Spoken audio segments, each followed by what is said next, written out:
A purpose driven life. நோக்கத்தினால் வழி நடத்தப்படும் வாழ்க்கை.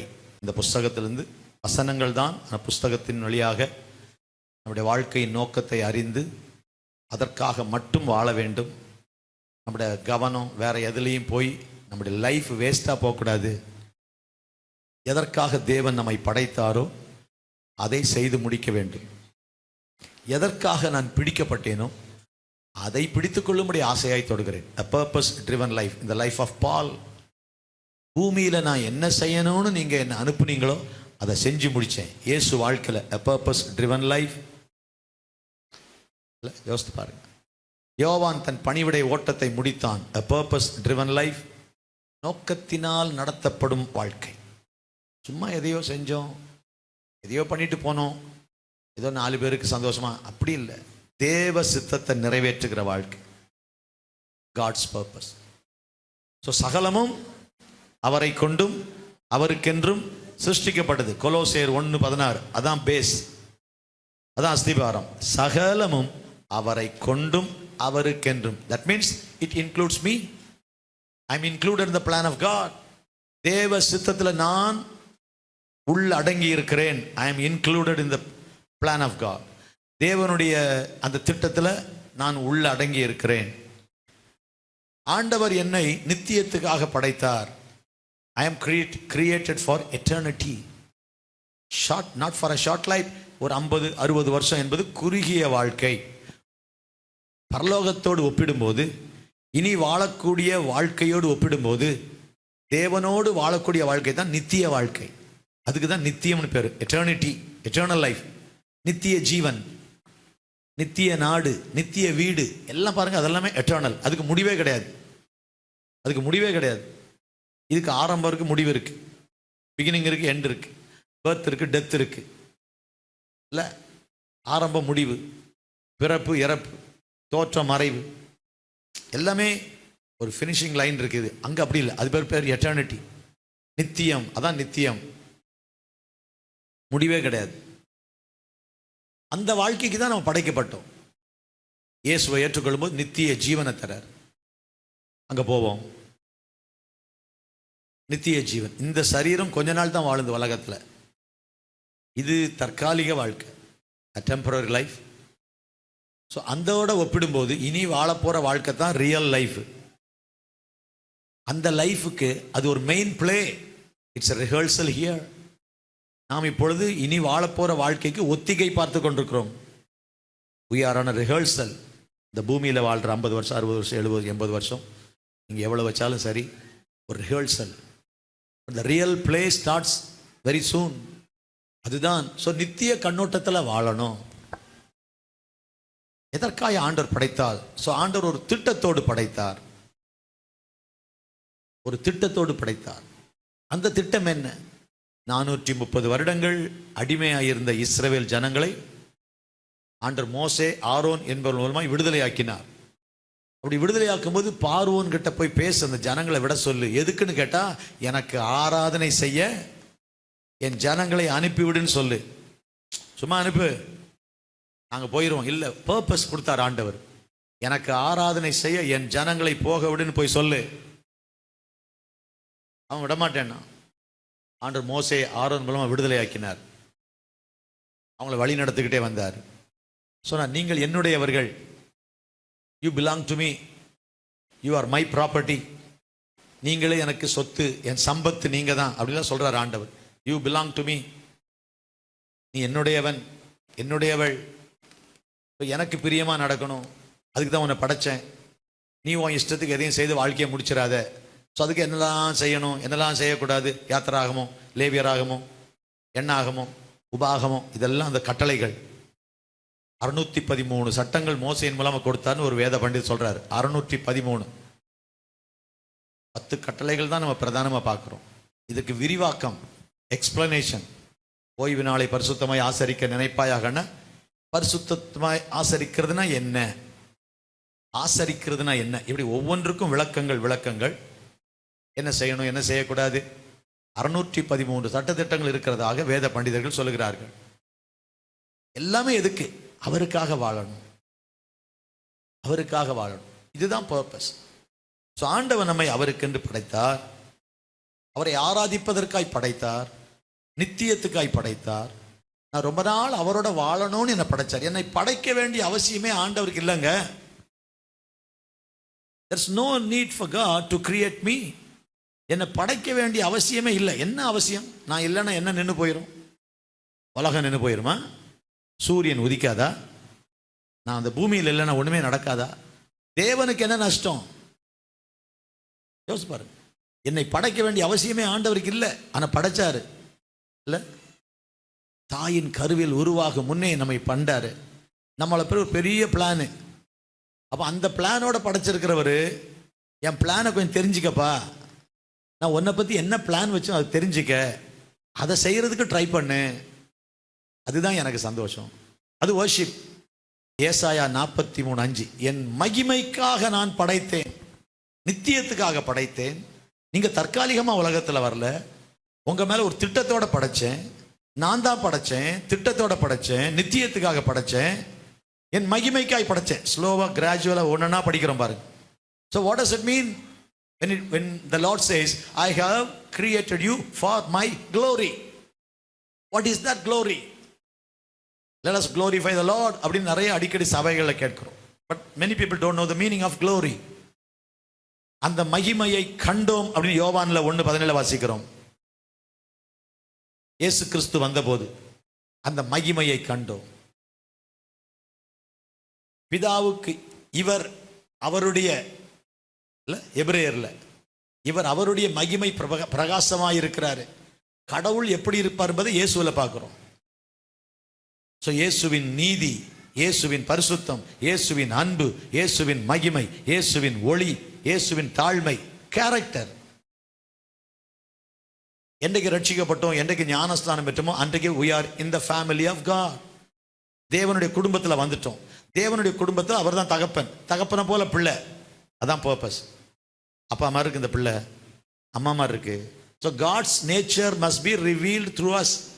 நம்ம மூலமா தேவனுடைய சுவாபம் நம்ம மூலம் வெளிப்படணும். எல்லாரும் பாவம் செய்து தேவ மகிமை, they have lost the glory.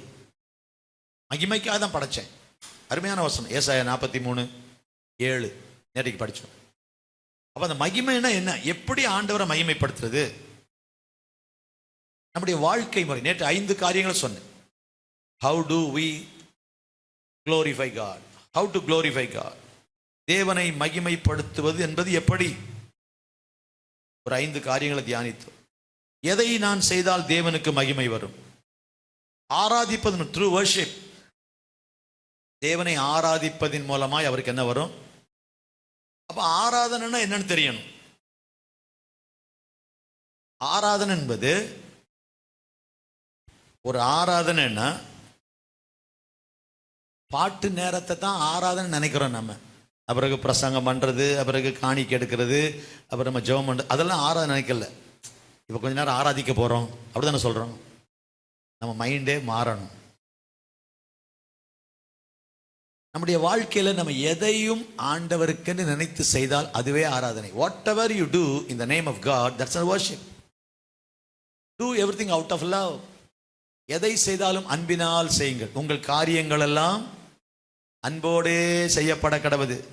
நீங்க எதை செய்தாலும் மனுஷர்களுக்கு என்று செய்யாமல் அதை கர்த்தருக்கென்றே மனப்பூர்வமாய் செய்யுங்க.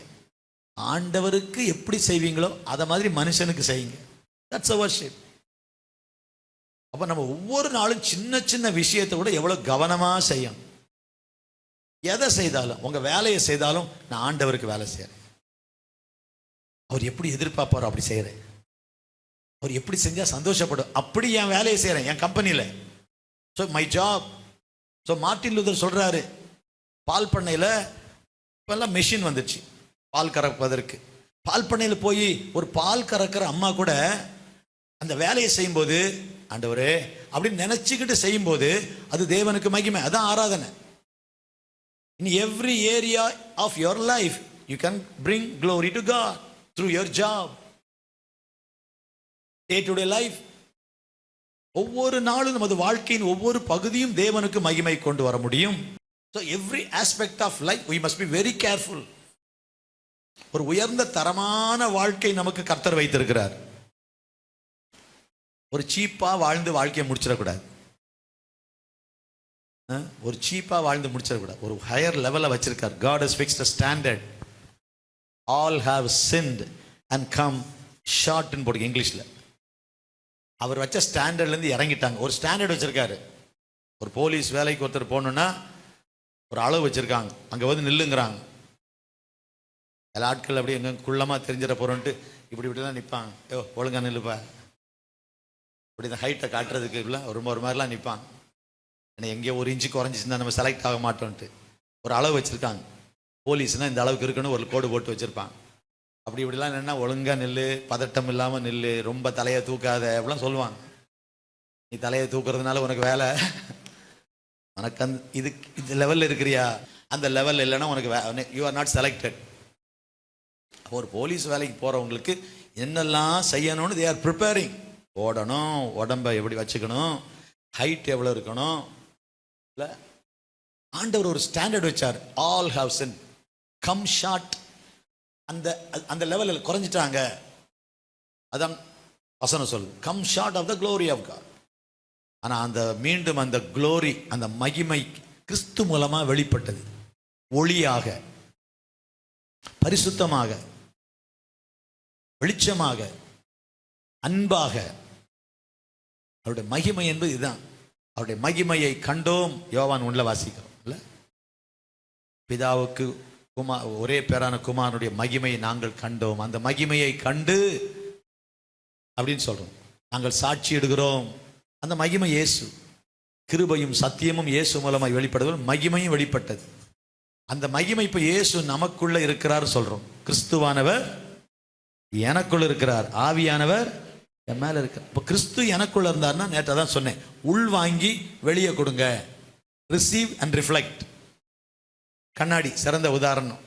காலையில் 7:30 மணிக்கு ஜன்னல் திறந்தீங்கன்னா வீட்டில் எழுந்து அப்படியே உள்ள சூரிய ஒளி வரும். பிள்ளைகள்லாம் அந்த காலத்தில் வச்சு கண்ணாடி வச்சு விளையாடுவாங்கன்னு சொன்னேன். அதை அடித்து யார் மேலே அதை அடிக்கணுமா, கண்ணுக்கு அடிக்கலாம், கண்ணு கூசும். அந்த லைட் எப்படி அது அடிச்சு அப்படியே திருப்பி அடி, யாரா அது முகத்தில் கண்ணாடி கண்ணில் அடிக்கிறது. அந்த காலம்லாம் போயிடுச்சு. செல்ஃபோனே வச்சுக்கிட்டு அன்னைக்கு ஒருத்தர் முகம் பார்த்துட்டு இருக்கிறார். செல்ஃபோனே கண்ணாடி மாதிரி ஆயிட்டு, செல்ஃபோனை வச்சு அந்த மாதிரி ஆயிட்டு. கர்த்தருக்கு ஸ்தோத்திரம். உள் வாங்கி வெளியே கொடுக்கிறது. What you receive you reflect. என்ன நீங்க வந்து உள்ள வாங்குறீங்களோ, அப்ப கிறிஸ்து உள்ள வந்துட்டான்னு அப்படியே வெளியே கொடுக்கிறது. ஒரு ஆமென் கேட்கலாமா? கிறிஸ்து உள்ள வாங்கிட்டு அப்படியே கொடுக்கிறோம். அப்ப கிறிஸ்து எப்படி இருப்பாரு? அதுதான் மகிமை. அதுதான் மகிமை. அப்ப மகிமையை எப்படியெல்லாம் நம்ம வெளிப்படுத்தலாம்னு சொன்ன 5 காரியம். ஒன்று ஆராதனை. ஆராதனைனா அன்பு. அன்பு கூறுவேன். இப்படி பாட்டு பாடுறதுனால ஆராதனை ஆயிடாது. Do you really love him? எல்லாத்தோட அதிகமாக நேசிக்கிறோமா? 2வது, உம்மை நேசித்து நான் வாழ்ந்திட உங்க கிருபை தாருமே. அழகான பாட்டு. இன்னும் வாஞ்சையாய் இன்னும் தொடர்ந்திட உங்க கிருபை தாருமே. ஒரு நல்ல சொல்லுங்க. நேசித்து வாழணும், வாஞ்சையா தொடரணும். சும்மா வாழ்றதில்லை, சும்மா வாழ்றதில்லை, நேசித்து வாழணும், அன்பினால கூட வாழணும். பழைய ஏற்பாட்டில் எல்லா கட்டளைகள் சட்ட திட்டங்கள் எல்லாம் புதிய ஏற்பாட்டில் 2 கட்டளை தான். என்ன கட்டளை? Love God, love man. தேவனை நேசி, மனிதனை நேசி. தேவன் மேல சரியான அன்பு, எல்லாரோட உயர்ந்த அன்பு அவர் மேல வை. அவரை நேசிக்கிற மாதிரி உன் கூட இருக்கிற ஆளை நேசி. அன்பு தான், அதான் கிராஸ். 2 சேர்ந்ததுதான் சிலுவை. சிலுவைனா 2 இருக்கணும். தேவனோட உறவு சரியா இருக்கணும், மனுஷனோட உறவு. நமக்கு சில இது கரெக்டா இருக்குன்னு நினைக்கிறோம், இது கோளாறா இருக்கு. எது கோளாறா இருக்கு? இது ரொம்ப கரெக்டுன்னு நினைக்கிறோம். நான்லாம் ஜோம் பண்ணி ஆண்டவர் அப்படிங்கிறோம், பக்கத்தில் யார்ட்டையும் பேசுறதே கிடையாது. சில ஆட்கள் இங்கே உலகத்தில் என்னங்க இது, பக்கத்தில் இருக்கிற ஆள்கிட்ட அன்பு காட்டாமல் என்ன பெருசா கடவுள் கடவுள், இது ஒழுங்குன்னு நினைக்கிறோம். இந்த கோளாரை விட்டுறோம். உம்மை நேசித்து நான் வாழ்ந்திட உங்க கிருபை தாருமே. இன்னும் வாஞ்சையாய் இன்னும் தொடர்ந்திட உங்க கிருபை தாருமே. நல்ல அருமையான வரிங்க. பாட்டு பிடிக்கும்னு பாடுறது ஒரு டைப்பு. ஐயோ அந்த பாட்டு எனக்கு ரொம்ப பிடிக்கும் சார். பாட்டு பிடிச்சி என்ன பண்ண போறீங்க? எனக்கு பாட தெரியும்னு பாடுறது இன்னொரு டைப்பு. எனக்கு தெரியாதா? சில ஆட்கள் ஸ்டார்ட் பண்ண உடனே நம்மளை விரட்டிட்டு வருவான் பத்திரிக்கையில். தெரிஞ்ச மாதிரி ராகத்தை கவனிக்க மாட்டாங்க. பாட்டு தெரியும்னு பாடுறது ஒரு டைப்பு, எனக்கு பாட தெரியாதான்னு இன்னொரு டைப்பு, எனக்கு பிடிக்கும்னு பாடுறது ஒரு டைப்பு. ஆனால் இது என் வாழ்க்கையா மாறணும்னு பாடுறதான் உயர்ந்த டைப். இப்படி இருக்கணும் ஆண்டவர். நான் எந்த பாட்டுமே டைம் பாஸுக்கெல்லாம் பாடுறதில்லை. பாட்டை பாடினா கண்ணீர் வரும். அந்த பாட்டை உணர்ந்து பண்ண அப்படியே கண்ணில் கண்ணீராக வரும். இருக்கப்பா, அதுதாங்க அந்த உணர்ந்து பாடுறது. அதுதான் புது பாட்டு. கர்த்தருக்கு என்ன பாட்டை பாடுங்க? புது பாட்டை பாடுங்கள். கர்த்தருக்கு புது பாட்டை பாடுங்கள். புது பாட்டுன்னு என்ன? புதுசு புதுசாக சீடியில் கேட்குறதா? இல்லை, அந்த மனசு அப்படியே மெய் மறந்து பாடுறோம் பாருங்க, அதுதான் புது பாட்டு. ஒரு ஆமேன் கேட்கலாமா? நல்லா தான் சொல்லுங்களேன். ஹல்லேலூயா. அந்த மெய் மறந்து, let it become your experience. நான் என் நேசருக்கு ஏற்ற ஒரு பாட்டை பாடுவேன். ஏசாயா 5ஆம் அதிகாரம். அவருக்கு ஏற்ற மாதிரி பாடுவேன், அவருக்கு விரும்புகிற மாதிரி. என் நேசருக்கு ஏற்ற ஒரு ஆளில சொல்லுங்களேன். கர்த்தருக்கு ஸ்தோத்திரம். மகிமைக்காக, மகிமைக்காக. மகிமை என்பது அன்பு, பரிசுத்தம். அவர் என்ன எதிர்பார்க்கிறாரோ அதை செய்கிறது தான் மகிமை. நல்லா புரிஞ்சுங்க. நான் கர்த்தரை மகிமைப்படுத்த போகிறேன் அப்படின்னு சொன்னால் அவர் விரும்புகிறத செய்ய போகிறேன்னு அர்த்தம். நான் கர்த்தரை மகிமைப்படுத்துறேன்னு ஒரு ஆள் சொன்னா, I am ready to do what he wants me to do. அவர் என்ன நான் செய்யணும்னு எதிர்பார்க்கிறாரோ அதை செய்ய போகிறேன். அப்போ நான் ஆராதிக்கணும் தான் அழைத்திருக்கிறாரு. ஆராதனை என்ன? அப்போ ஒன்று தெரிஞ்சுக்கணும். ஆராதனை அப்படின்னா ஆராதனையா? நம்முடைய வாழ்க்கையின் the lifestyle itself a worship. Your behavior is a worship. உங்க வாழ்க்கையே, வாழ்க்கை முறையே ஒரு ஆராதனை. நான் வாழ்கிற விதம் இங்க ஒரு விதமா அங்க ஒரு விதமா வாழ முடியாது. We cannot be Sunday Christians. ஞாயிற்றுக்கிழமை செயின்ட் மாதிரி வாழ்ந்துட்டு திங்கள் செவ்வாய் புதன் வியாழன் இஷ்டத்துக்கு வாழ முடியாது. We are not Sunday Christians. Sunday Christian ஒருத்தர் ஒரு சிடி போட்டார், தெரியும் தானே? Sunday Christian. ஞாயிற்றுக்கிழமை மட்டும் கிறிஸ்தவனாக இருக்கிறது. 168 மணி நேரத்தில் 2 மணி நேரம் தான். அவர் மற்ற நாள் அதை பற்றி நினைக்கிறதே இல்லை. அப்போ தேவனுடைய நோக்கத்தை நம்ம மறந்துடுறோம், தேவ சித்தத்தை செய்ய விட்டுறோம். அப்புறம் நம்ம பாட்டுக்கு பிளான் பண்ணுறோம், போயிட்டே இருக்கிறோம். இது ரைட்டா ராங்கா, இது அவர் வருத்தப்படுவாரா வருத்தப்பட மாட்டாரா? 5 மணிக்கு பையன் வருவான்னு பார்த்தா வரல, 8 மணிக்கு வரல. அப்பா தேடுறாரு, எங்கடா பையனை காணோம், வரலையேன்னு பார்த்தா 8 ஆச்சு, 8:30 ஆச்சு, 9 வரல. 9 மணிக்கு வரான். சாரிப்பா, ஏதோ அவசரமாக போயிட்டேன், சொல்லியிருக்கலாம், வாய்ப்பு இல்லைன்னு அது கூட சொல்லலை. இப்போ அப்பாவுக்கு எப்படி இருக்கும்? என்னடா நீ 6 மணிக்கு வர வேண்டிய ஆளு 8 மணிக்கு வர, லேட்டாக வந்து ஒரு வருத்தம் கூட உனக்கு இல்லை, ஒரு சாரி கூட சொல்லலை, உன் பாட்டுக்கு வரப்போற, என்னடா நினச்சிருக்க? கேட்பாரா? கேட்க மாட்டார். அப்போ அது தகப்பனின் உள்ளத்தை வேதனைப்படுத்தும். அவன் ஒன்றுமே செய்யலை, வர வேண்டிய டைம் வரல, ஒரு சாரி கூட சொல்லலை. ஆண்டவர் நம்ம பார்த்து வருத்தப்படுறாரா? ஸோ நம்முடைய வாழ்க்கையின் ஒவ்வொரு செயல்களுமே ஆராதனை தான். ஆராதனை லைஃப் ஸ்டைல், நாம் வாழ்கிற விதமே ஆராதனை. ஸோ எல்லா விதமான வாழ்க்கையின் ஒவ்வொரு அங்க அசைவுகளும் கவனமாக நம்ம இருக்க முயற்சிக்கணும். ஒரு ஆமீன் கேட்கலாமா? ஸோ ஆண்டவரை ஆராதிப்பதின் மூலமாய் கடமையினால செய்யப்பட்டதா இருக்கக்கூடாது ஆராதனை. நேற்றுக்கு விளக்கமாக சொல்லிட்டேன். ஞாயிற்றுக்கிழமை சர்ச்சுக்கு போகணுங்க, ஞாயிற்றுக்கிழமை அப்படி கொஞ்ச நேரம் சர்ச்சுக்கு போயிட்டு வரணும். Don't come just because it's a duty. ஒரு கடமை என்பதனால வர்றது ஆராதனை ஆயிடாது. அன்புனால அன்பு கூறுவேன் இன்னும் அதிகம் அன்பு கூறுவேன். அந்த அன்பு தான் நம்மளை தள்ளி விடுறதா இருக்கணும். அன்பு தான் நம்மளை தள்ளி விடுறதா இருக்கணும். ஆலயம் ஆராதனை எதை வச்சு நாங்கள் ஆலயத்தை ஆராதனையெல்லாம் கட் பண்ணது இல்லைங்க. எதை வச்சும் கட் பண்ணதில்லை. ஒரு அலையில் சொல்லாமா, அடுத்த நாள் யூனிவர்சிட்டி எக்ஸாம், எனக்கு ஞாபகம் இருக்கு, அடுத்த நாள் யூனிவர்சிட்டி எக்ஸாம். நான் முந்தின நாள் நைட் ப்ரேயர் போனேன். இப்போ படிப்பு சாமி மாதிரி கடவுள் மாதிரி தெரியுதுல உங்களுக்கெல்லாம். ஒரு கம்பெனியில் வேலை கிடைச்சிட்டா அப்படி பெரிய கலெக்டர் ஆகிட்டோம்னு நினைக்கிறீங்கள? ஒரு சின்ன ஒரு வேலையை கடவுள் கொடுக்கும்போது அதை தூக்கி போட்டுட்டு ஒரு சபைக்கு வர முடியலைன்னா நம்ம எந்த அளவுக்கு ஆண்டவரை நேசிக்கிறோம். அடுத்த நாள் யூனிவர்சிட்டி எக்ஸாம். என் வாழ்க்கையில் நான் காலேஜில் படித்த நாட்களில் நான் படித்தது குறைவு, ஊழியம் செய்தான் அதிகம். படித்தது குறைவு. என் படிக்கிற நேரமெல்லாம் ஊழியம்தான். விளையாடுற நேரம் ஹாஸ்பிட்டல் மினிஸ்ட்ரி, படிக்கிற நேரம் ஊழியம். நான் படித்ததை விட ஊழியம் செய்தான் அதிகம். ஆண்டவர் எங்களை கைவிடலை. நிறைய பாடலாம் பரிச்சை நேரத்தில் படிச்சிருக்கேன். நான் பரிச்சை நேரம் தான் படிச்சிருக்கேன். அப்படியும் நம்மளை நம்பி 2-3 வெயிட் பண்ணுவான், எப்படி அவன் படிப்பான் கூட படிச்சுக்கலான்ட்டு. ஏன்னா நம்ம டிஸ்கஸ் பண்ணி பேசுவோம், டிஸ்கஸ் பண்ணி படிப்போம். அப்படி படிக்கும்போது அவனுக்கு விளங்குது, எனக்கு விளங்கும். ஏன்னா நான் சொல்லுவோம் தெரியுமா, இந்த பைபிள் ஸ்டடிலாம் அவங்கள வர சொல்கிறேன், உங்களுக்கு விளங்குது இல்லை எனக்கு நல்லா விளங்கும் சப்ஜெக்ட்னா திரும்ப திரும்ப பேசுகிறேன் பாருங்கள். 2வது நாள், 3ஆவது நாள், அதுக்கு முன்னால் உள்ளது ரிப்பீட்டராக திரும்ப திரும்ப பேசிகிட்டு இருக்கேன் பாருங்கள். I am more blessed teach பண்ணுறதுல. அதான் டீச்சிங்கினுடைய எஃபெக்ட். படித்ததை விட ஊழியம் செய்து அதிகம். பரீட்சை பரவாயில்ல, பார்த்துக்கலாம், ஆண்டவர் உதவி செய்வார். நாங்கள் அப்படி வளர்ந்தோம். சவாலாக சொல்கிறேன், தூக்கி போட்டு வரணும். நைட் ப்ரேயராக வரேன், 12 மணிக்கு வச்சா கூட வர்றதில்லை.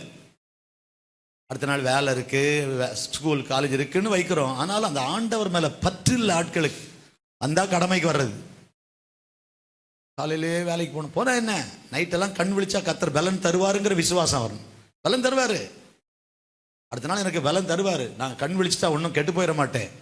இந்த சரீரம் அவருக்கு தான் சொந்தம், அவர் பலன் எனக்கு தருவார். அல்ல சொல்லாமா? அதான் வைராக்கியம், அதான் அன்பு. அந்த தலைமுறை எழும்பட்டும். அப்படி ஒரு தலைமுறை எழும்பணுங்கிறேன்.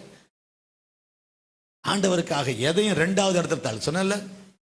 இயேசு தான் ஃபர்ஸ்ட், அவர் தான் பெஸ்ட். அவர் ஃபர்ஸ்ட், அவர் பெஸ்ட், மற்றதெல்லாம் நெக்ஸ்ட், அதெல்லாம் வேர்ஸ்ட். அவரோட கம்பேர் பண்ணும்போது அந்த லெவலில் நம்ம லைஃப்பை மாற்றணும், அந்த ப்ரையாரிட்டி கொடுக்கணும். அன்புனால செய்கிற ஒன்றா இருக்கணும் ஆராதனை. அன்புனால செய்தீங்கன்னா உங்களை யாரும் கை தட்டுங்க, ஜெபம் பண்ணுங்க, கையை தூக்க சொல்ல வேண்டாம். ஒரு வரி வந்த உடனே அப்படியே இன்னும் அதிகமாக உங்களுக்கே கை தன்னால் உயர்ந்துடும். உணர்ந்து ஆராதிப்பீங்க. கையை தூக்குங்க, கையை அசைங்க, இதெல்லாம் சொல்ல வேண்டிய அவசியமே இல்லை. அப்பா நீர் எவ்வளோ நல்லவர்னாலே கண்ணில் கண்ணீர் வந்துடும். கண்ணீர் விடுங்கன்னு சொல்லணுமா ஒரு ஆளுக்கு? when you feel, நீங்கள் அதை உணரும் போதே ஆட்டோமேட்டிக்காக இட் பிகம் ஸ்பான்டேனியஸ். இங்கிலீஷ் சொல்லுவாங்க ஸ்பான்டேனியஸ். தானா வரும், தானா வரும். அதான் அன்பு. ஆண்டவரை நேசிக்கிறோம் என்பதுதான் ஆராதனை. அப்போ அவரை எந்த விதத்தில் வருத்தப்பட மாட்டேன். நீங்கள் மீட்கப்படும் நாளுக்கென்று முத்திரையாக பெற்ற பரிசுத்த ஆவியை துக்கப்படுத்தாதீங்க. grieve not the Holy Spirit. அவரை வருத்தப்படுத்திடாதீங்க. அதான் ஆராதனை. என்னுடைய எந்த செயலும் அவரை வருத்தப்படுத்தாமல் இருக்கணும். என் லைஃப் ஸ்டைலே ஒரு ஆராதனை தான். சக விசுவாசிகள்கிட்ட அன்பு காட்டுறேன் பாருங்க. கிறிஸ்தவத்தில் பிரதான அன்புங்க. வரங்களை விட, அந்நிய பாஷையை விட, தீர்க்கதரிசன வரத்தை விட, மலையை பெயர்க்கிற விசுவாசம் இருக்கிற வரத்தை விட, எல்லாத்த விட டாப் அன்பு. அன்பே அன்பே பிரதானம், சகோதர அன்பே பிரதானம். அது நம்மளை நம்ம அந்த அன்புனால வாழ்க்கை நிறைஞ்சி நான் வாழணும்னு முயற்சி. அதுதான் நம்ம எடுக்க வேண்டிய பெரிய பிரயாசம். அதுதான் நிறைய இடத்துல இல்லை.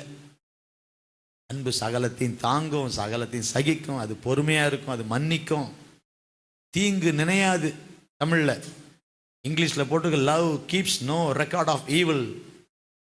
முன்னால் செஞ்ச தீமையை மனசில் வச்சிருக்காதுன்னு சொல். அதான் அர்த்தம். யாராவது தீமை செஞ்சாங்களா, அது மனசில் வச்சிருக்காது. அதை வச்சுக்கிட்டே வாழ்றதில்ல. மன்னிக்க முடியாது, கோபமாக இருக்கும், எரிச்சலாக இருக்கும். நீ மன்னிக்காட்டா பிதா உனக்கு மன்னிக்கலைன்னா எப்படி உன் ஜபம் கேட்கப்படணும்னா, பரமண்டலங்களில் எங்கள் பிதாவேன்னு சொல்கிறாரு யோவான் வரும்போது, எங்கள் கடனாளிகளுக்கு நாங்கள் மன்னிக்கிறது போல எங்கள் கடன்களை மன்னிங்கப்பா. நான் மன்னிச்சிட்டேன்ப்பா, மன்னிச்சிருங்க. மன்னிச்ச பிறகு திரும்ப நம்ம நினைக்கக்கூடாது. மன்னிச்சிட்டேன் பிரதர், அதெல்லாம் மன்னிச்ச முடியாது. ஆனால் பார்த்தா தான் பற்றிக்கிட்டு எரியுது. நான் ஒரு ஆள் ரொம்ப நாள் ஆச்சு மன்னிச்சிட்டேன், அதெல்லாம் மன்னிச்சு ரொம்ப நாள் ஆச்சு. ஆனால் பார்த்தா என்ன ஆகுது, அவன் வரான் பாரு. இதுதான் மனுஷ புத்தி. ஆண்டவர் அப்படி இல்லை, மன்னிச்சிட்டாருன்னா மறந்துடுறாரு. போர்டில் கண்ணா அப்படின்னு எழுதிட்டு ஒரு டஸ்டர் வச்சு அழிச்ச பிறகு இனி நினைக்க மாட்டேன், எங்க நீ பாவமே செய்யலையாப்பா அப்படிங்கிறார் அவர். அவர் டைப் அப்படி, பாவமே செய்யாத ஆளை பார்க்குற மாதிரி பார்க்குறாரு அவர். அவருடைய அப்ரோச் பாருங்க. 1 கோடி பாவம் செஞ்ச ஆளாக இருந்தாலும் சாரிப்பான்ட்டா ஃபுல்லாக அழிச்சிட்டு அதை மூட்டை கட்டி கடல் தூக்கி போட்டுட்டு, அது ஒரு பாவமே செய்யாத ஆள் மாதிரி இருந்தால் எப்படி இருக்கும், அப்படி பார்க்குறாரா அவர். அவருடைய ஆட்டிடியூடு எவ்வளோ நல்ல தெய்வம். கை தட்டலாமா அவருக்கு? நல்லா கை தட்டலாமா? ஹல்லேலூயா.